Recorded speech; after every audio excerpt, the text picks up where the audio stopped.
Most traders lose because they enter without a real bias.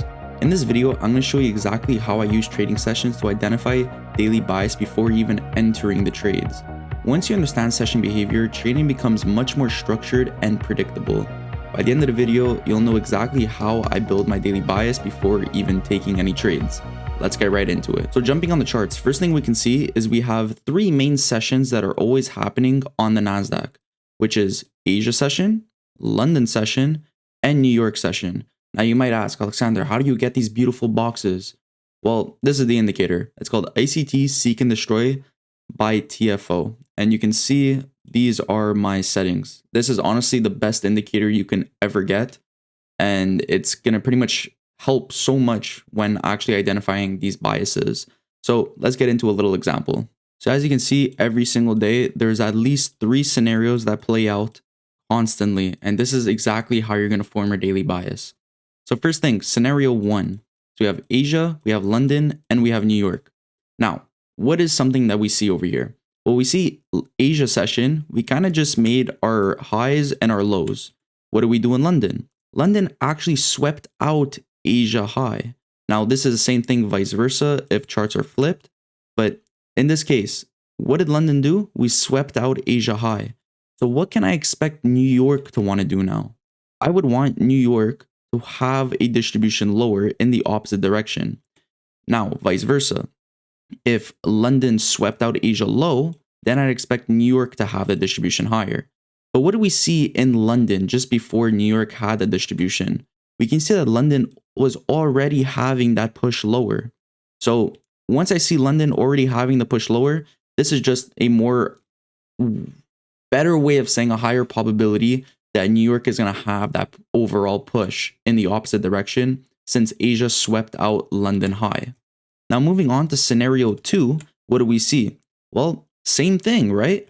Asia, we had our little highs and we had our lows. Then what did London do? London swept out Asia high. But what's the difference that we see from scenario 1 and 2? Well, in this case, London never actually had that distribution lower. So that means New York is going to be the main push. New York is going to be the push that has that actual downtrend move. Because in London, we were just pushing higher, but we did sweep out Asia high. So now I can expect that New York is once again 100% going to have that overall push lower. See, in scenario 1, London was already having that push lower, and then we continued it in New York. Scenario 2, scenario 2, what do we have? London had that push higher, and then New York is now having that overall distribution lower. Moving over to scenario 3, part 1. There's 2 parts of this one because either or can be very good. So what do we see again? Asia, London, New York. I hope you know this by now. Now, Asia session. Let's mark out the highs. Oh, London didn't take out Asia high. All right. What about Asia low? Whoa. Okay. London didn't take out Asia low or high. Well, I just flipped that. Low or high. So what does that mean? London just consolidated. We didn't take out Asia high or low, which means London practically did nothing. So what can I expect for New York? For New York, whatever high we sweep, whether it's going to be London high or London low, we can expect a distribution in the opposite direction. So in this case, London, what do? We swept out London high. So what I expect for New York? To have a distribution lower. Now on scenario part 3, same exact thing. Asia didn't sweep out London high. Asia didn't sweep out London low. So what does that mean? Now we look for New York. Whatever session we sweep out first. So New York in this case swept out London low. What does that mean? I'd expect New York to have a distribution higher. So I hope you can see the picture. So New York swept out London low first. So I'd expect New York to have a distribution higher. If New York sweeps out London high first, then I can expect New York to have a distribution lower. Hopefully that makes sense. If not, don't worry. We're going to jump in the charts right now. Now, using that indicator that I told you to add, Asia, London, New York, it literally marks it out perfectly for us. So what do we see in Asia? We see obviously we're having a distribution lower. No problem. London, what are we doing? London actually sweeps out Asia low. So what can I expect for New York?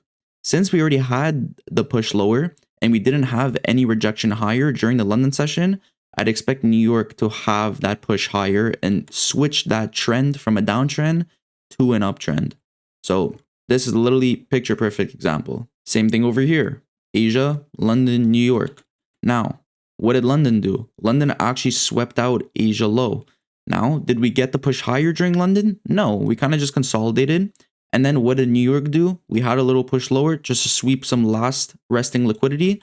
And then we had the push higher. So there we go. That's another example. Over here, once again, Asia, London, New York. You know the deal. What did London do? London swept out Asia high.